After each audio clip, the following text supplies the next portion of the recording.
Okay guys, welcome back dito sa panibago nating video dito sa ating channel. My name is Anthony, ang palagi nyo nakakasama dito sa ating mga kwentuhan at sharing kung paano tayo magninegosyo ng RTL business no. Excuse me. So sa nakaraang video pinag-usapan natin yung ultimate guide sa pag-aalaga ng RTL chicken para sa ating mga nagsisimulang magnegosyo. So pinag-usapan natin yung mga susunod na video ay magiging series ito ng ating pag-aaral, pag-share ko sa inyo ng ano yung mga dapat natin gawin kung tayo'y magsisimula. At happy ako na i-share sa inyo kung ano yung aking mga experience. So ngayon, ang susunod natin pag-uusapan, ang first episode natin dito sa ating ultimate guide sa pag-aalaga ng RTL chicken for beginners ay capital at saka location. So mahalaga na unang-una nating i-consider is yung capital at saka yung location natin, saan natin ilalagay yung ating mga RTL chicken at saka magkano capital na kakailanganin natin. So lahat ng yan sa pagbabalik natin pagkatapos lang ng isang maikling intro.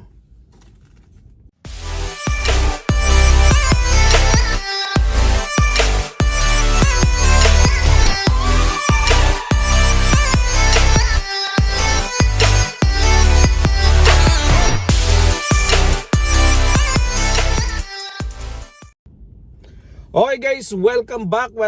Thank you so much for tuning in and thank you for being here, no. Talaga namang ang mga sumusuporta talaga sa ating channel ay nag-uumapaw. Ang daming questions, ang daming interested at thank you sa mga feedback ninyo, guys, no. So ngayong araw na to ay happy ako dahil nung mga panahong nagsisimula ako, guys, walang ganito. Hindi ako nakakita ng isang buong kurso, isang buong series ng mga videos na ituturo sa akin kung paano ako magsisimula. So guys, kung ito ay makakatulong sa inyo, i-subscribe nyo yung ating channel at nang sa ganon sa susunod na mga video ay masubaybayan ninyo yung mga series na pag-uusapan natin. Dahil ngayong araw na to pag-uusapan natin lahat yan. Sa mga susunod na mga videos pag-uusapan natin lahat kung ano yung mga dapat natin gawin mula dun sa mga experience na pinagdaanan namin na gusto naming i-share sa inyo. At ngayong araw nga ito, guys, ang pag-uusapan natin, like I said, yung yung capital at location. So tayong mga OFW, guys, lalong-lalo na yung mga katulad ko na OFW, gusto nating umuwi ng Pilipinas. Gusto nating mag-for good na kasi syempre matagal na tayo sa abroad, pagod tayo ng pagod, hirap tayo ng hirap, trabaho tayo ng trabaho. Pero pag umuwi tayo, yung ating pera na dala-dala, pag uwi natin, hindi natin napapakinabangan kasi nauubos lamang siya sa kung anong mga bagay-bagay na hindi halos natin alam, no? So na-spend natin yung pera natin sa mga bagay na minsan ay hindi natin pinagplanuhan, no? So eventually naubos ang pera, babalik na ulit tayo sa abroad, paulit-ulit na lang yung ganong klase ng cycle. So alam ko na katulad ko, gustong-gusto nyo rin na umuwi na ng Pilipinas, mag-for good na, at gusto nyo rin na makasama ang inyong mga pamilya, at gusto nyo ay habang nasa Pilipinas na kayo ay may sustainable na income. So hopefully itong series na ito, kasi maraming mga businesses na pwede natin gawin, itong series na to siguro ay makakatulong sa inyo para tingnan yung pag-aalaga ng RTL chicken, yung pag-aalaga ng mga paitloging manok, no? So guys, lalong-lalo na yung mga kababayan natin na mga OFW na nasa probinsya, naiwan ng asawa sa kanila, meron silang meron silang kapiraso lupa na pwedeng paglagyan ng mga ganitong klaseng business. Maganda siguro na tingnan natin, silipin natin kung ito bang business na to ay posible na magawa natin pag nasa Pilipinas na tayo o habang nasa abroad pa tayo. ginagawa na natin ito para sustainable na, gumagana na, kumikita na, para pag uwi natin tayo ay meron ng pagkikitaan. Kasi guys, mahirap umuwi ng Pilipinas na ang dala nyo lang ay yung pera ninyo tapos sisimulan nyo yung negosyo. Mas maganda na simulan nyo yung lahat ng negosyo, ng preparation ng business habang nasa abroad pa kayo, para nang sa ganon, pag nasa Pilipinas na kayo, hindi nyo na masyado problemahin yung expenditures, no, yung initial capital. So, ito yung ating pag-uusapan ngayong araw na to, no? So, stay tuned, at kung hindi ka pa nakasubscribe, subscribe ka muna at i-click mo rin yung notification button, guys. Malaking tulong yung pag-like ninyo at pag-subscribe kasi at pag-comment sa ating mga videos, kasi ito talaga yung nakakatulong sa akin para makita ng YouTube na itong ating mga video ay may nanonood at kapaki-pakinabang sa mga nanonood, no? Inom muna tayong tubig. So anyway guys, pag-usapan natin yung capital at saka yung location, no? So unang-una, kailangan natin paghandaan is capital, no? So capital, bago tayo magsimula ng kahit na anong klaseng business, nangangailangan ito ng capital injection o ng capital outlay.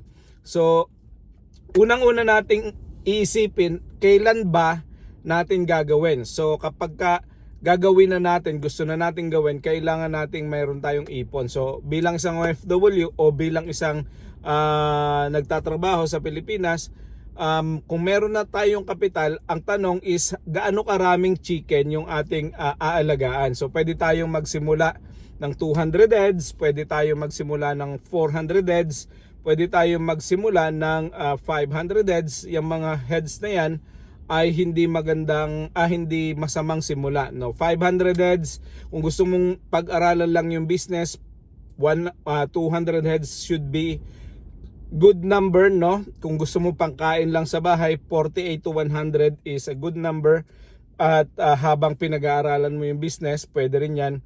Pero kung gusto mo na medyo nag-aaral ka na pero hindi lugi yung pagod mo, is pwede tayong magsimula sa 500 heads, no? So kung kayo ay gusto nang magsimula ng ganyang number, meron tayong mga videos na magkano ang entire na gastos, magkano yung capital outlay sa ating sa mga numbers na gusto natin. May 48 akong ginawang video, meron akong 96, meron akong 198, tapos meron akong up to 2,000 yata 500 na heads. So hanapin nyo na lang yan sa list ng mga videos ko at makikita nyo dyan yung capital outlay ng buong business, no? So ngayon, bakit natin pag-uusapan yung capital? Siyempre yung capital ang magbibigay sa atin ng kakayanan para makapagsimula. Una nating gagastusan sa ating capital is yung ating building. So kung wala naman tayong building na ipapagawa, okay na yan, maganda na yan. Kasi kung may mga abandoned building na kayo, yung mga hindi ginagamit na mga piggery building, yung mga ibang mga building na hindi nyo na nagagamit, pwedeng i-reuse yun, gawin ulit at gamitin ulit, no? So pero kung wala pa, unang-una nyong kailangan basically is yung inyong capital sa pagpapagawa ng building. So depende yan sa kung anong gusto ninyo. Kung gusto niyo pang matagalan na struktura, pwede yan. So kung gusto ninyo ay medyo temporary lang, habang nagsisimula, habang wala pang pera, yung medyo mura lang, depende yan sa inyong gastos. So sunod natin kailangan pagkagastosan, syempre pambili natin ng manok. Ilang manok ba yung kailangan natin? So kung 100, 200, 400, 500, depende sa kung anong gusto nating simulang number. So kung meron na tayo na kapital pambili ng manok, dapat natin yang paghandaan. Sunod, kailangan natin syempre paghandaan yung mga gastos sa pagbili ng feeds, kasi unang buwan pa lang ng ating mga manok, hindi pa yan mangingitlog. So dapat ay pinaghahandaan natin yung unang buwan ng gastos, yung pangalawang buwan ng gastos, baka kaya nang makuha yan sa benta ng itlog, pero ang pinaka-crucial dyan is yung panggastos sa unang buwan. So pang-apat, kailangan natin yung panggastos sa mga tao na babayaran natin. Just in case nasa abroad tayo, gusto nating ibayad sa tao, nagsimula tayong 500, 1,000 heads, kailangan natin ng somebody na makakatulong, so kailangan bayaran ng salary. Kung meron naman kayong pamilya, may asawa na pwedeng gawin itong ginagawa na to, mas okay para hindi ka nagagasto. So yung kapital mo para sa chicken, para sa building, para sa feeds, at para sa upa ng inyong mga employee. Siyempre, meron din diyang gastos sa mga electric, sa mga gastos sa inyong mga antibiotics at saka mga vitamin supplements, no. So yung mga yan ay kailangang pagkagastosan. So mahalaga na meron kayong mga kapital na inihanda para dito sa mga ito, no. So yun yung ating sa capital. So again, ang sinasabi ko ay paghandaan na ito. Kung nasa abroad ka, huwag ka munang umuwi. Kung ano yung naipon mo, ihanda mo na yan, ipadala mo na sa Pilipinas for the sole purpose of that project, paggawa ng building, pagbili ng manok. Tapos yung mga susunod na mga sahod mo sa abroad, at least kahit paano pag umuwi ka, may ipon ka na, pwede mo na siyang gastusin habang hindi pa kumikita yung negosyo. O kaya naman kung may sobra kang ipon, pwede mong i-expand para ang iyong business ay lumago.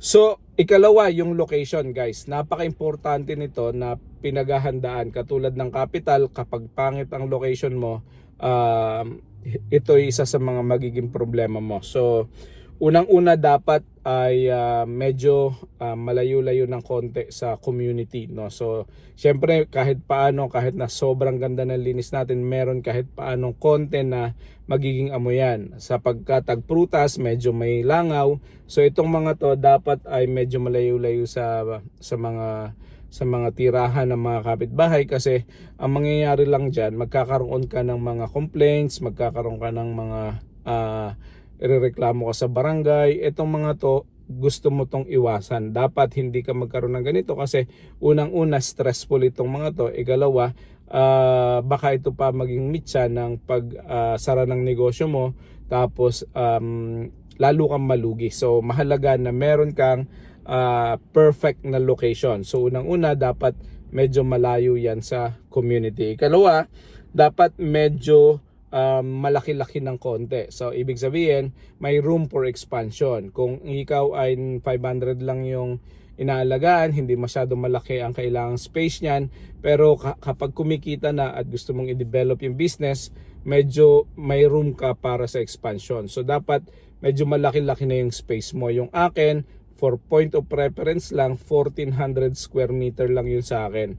Ang laman nun ngayon ay kulang-kulang 2,000 ng mga manok. Meron pang konti na space para sa expansion, pero konting-konti na lang. Siguro baka mga 1,000 chicken na lang ang kasya doon kung gusto ko mag-expand. So kailangan mo, kung gusto mo ng mga 5,000 habang tumatagal nagde-develop yung business mo, 5,000, 10,000, meron kang space para sa expansion. So mahalaga na medyo malaki-laki na yung iyong negosyo. So kaya naman tayo nagninegosyo, gusto natin na kumita, at pag kumikita na, gusto natin self-sustaining. So yung 500 hindi magiging self-sustaining yon, hindi siya suporta hindi niya kayang i-replace yung sahod mo sa abroad sa kikitain ng 500 heads, no. So para ma-replace yung sahod mo, para kumita at maging self-sustaining, para hindi ka na bumalik sa abroad, kailangan medyo malaki-laki, at least 2,500 ang iyong manok na alagaan. Okay, so yon. Ikatlo ay dapat medyo malamig at saka maraming puno, no? So in short, mas maganda na nasa mga bukid-bukid yan, no? So mas maganda na medyo malamig ang klima, kasi mas gusto ng mga manok natin na hindi mainit at hindi rin sobrang lamig. So kasi minsan pagka sobrang init, namamatay ang manok, nadidehydrate. Pag sobrang lamig naman, namamatay din ng manok. So dapat sakto lang, maintain natin yung 22 degrees to 24 degrees na mga gano'n, na naglalarong gano'n na temperature. Sa summer hindi yan masyadong na-achieve, pero may mga other measures naman na pwedeng gawin, no? So painumin na maayos ng mga manok. Ang sunod dito is yung pang-apat, dapat may malinis na source of water, no? So dapat meron itong isa sa mga pinaka-importante, dapat meron kang malinis na source ng tubig. So di sa farm namin, ito yung isa sa naging problema kasi nagpabaon kami ng bomba, ng poso, kaya lang hindi siya malalim na malalim, kaya pagka tag-init namamatay ang aming poso, nawawalan kami ng tubig. Kasi hindi maibaon ng todo kasi sobrang maraming bato yung aming area at konti lang ang hindi kaya. So kung magpapagbaon ka naman ng drilling, sobrang mahal, hinihingan ako ng 400,000. Hindi ko pa kaya at the minute para magpabaon ng drilling na ganong kamahal para suportahan ng tubig. So nangyari, nung una umiigib kami ng malinis na tubig, tapos nung nagtagal, yung galing sa bukal na tubig ang aming pinapainom sa mga manok, which is not ideal kasi hindi mo alam kung may salmonella yon, kung madumi ang tubig, kung anong nangyari, pwedeng mangyari doon, no? So mahalaga na dapat malinis, so dapat may source of tubig na maayos. Ngayon meron na kaming maayos na tubig kasi nagpabaon ng tubig ang barangay at pwede kami magkonekta. So meron nga lang akong added expenses kasi ito ay naka-metro yung tubig namin. But anyway, you do what you need to do, no, kung para maging maayos yung iyong mga alagang manok. So dapat may malinis na tubig. Ang panlima, dapat meron kang source ng kuryente. Dapat meron siyang malinis na pagkukuhanan ng tubig, at the same time mahalaga na meron kang pinagkukuhanan ng kuryente kasi kailangan ng ating mga manok ay meron tayong ilaw kasi kailangan may 16 hours na ilaw na light ang ating mga manok para na sa ganon ay tuloy-tuloy silang makapag-itlog, no? So mahalaga na malapit ka sa source ng kuryente para makapagbigay ka nung missing na 4 hours. Meron tayong 12 hours na daylight sa Pilipinas, pero missing tayo ng 4 hours, so kailangan nating magbigay ng supplement, so kailangan pailawan natin. So may pailaw sa umaga, may pailaw sa gabi, kailangan natin yan. So mahalaga na meron tayong source ng kuryente. Isa sa mga optional, no, and anyway, pwede ka naman, kung may budget ka, pwede kang mag-solar, no. Kung nasa medyo remote ka, off-grid ka, pwede kang kumuha ng solar power, magpalagay ka ng solar power, solar energy para replace yung sunlight, no. So 'yon. Ang pinakahuli, at hindi naman ito compulsory, is yung internet. Dapat merong kahit paano pwedeng pagkuhanan ng source ng internet. Lalong-lalo na kung ikaw ay nasa abroad, tapos ikaw ay bumabayad ng somebody para alagaan yung iyong mga manok, para ma-monitor mo sila, is para ma-monitor mo yung mga manok mo at yung movement sa loob ng poultry, dapat may mga CCTVs ka. So CCTV is a very good equipments, no, very good way para makapag-monitor ka, at the same time para ikaw ay may panatag din ng kalooban, no. Dapat nakikita mo sila sa oras na gusto mo silang makita, tapos nare-record mo yung pwedeng mangyari sa loob ng poultry, tapos monitor mo talaga kung ano yung nangyayari. So, yun. Guys, this is our episode 1. And hopefully, nakatulong ito. Sa susunod na video, pag-uusapan naman natin ay, dito yung listahan natin. Sa susunod nating episode is paano natin ihahanda yung kulungan. Assuming na nakapagpatayo ka na, nakabili ka na ng mga manok, parating na ano ang mga preparation para sa paghahanda ng iyong mga kulungan para sa pagdating ng iyong mga manok. So yan ang sunod nating pag-uusapan. O kaya unahin natin yung pagpili ng tamang breed ng mga manok. Pag-uusapan natin ano yung mga breeds na available alin ang magaling mangitlog, aling climates ang available, ang suited yung mga manok na yan. Pag-usapan muna natin yan sa episode 2 bago natin pag-usapan yung mga kulungan. Okay? So guys, maraming salamat kung nakarating ka sa dulo ng video na to at sa tingin mo ay ito ay nakatulong. Please subscribe, like and comment. Again, napakahalaga nito para ma-boost yung ating algorithm. Maramdaman ni YouTube na importante itong ating mga videos.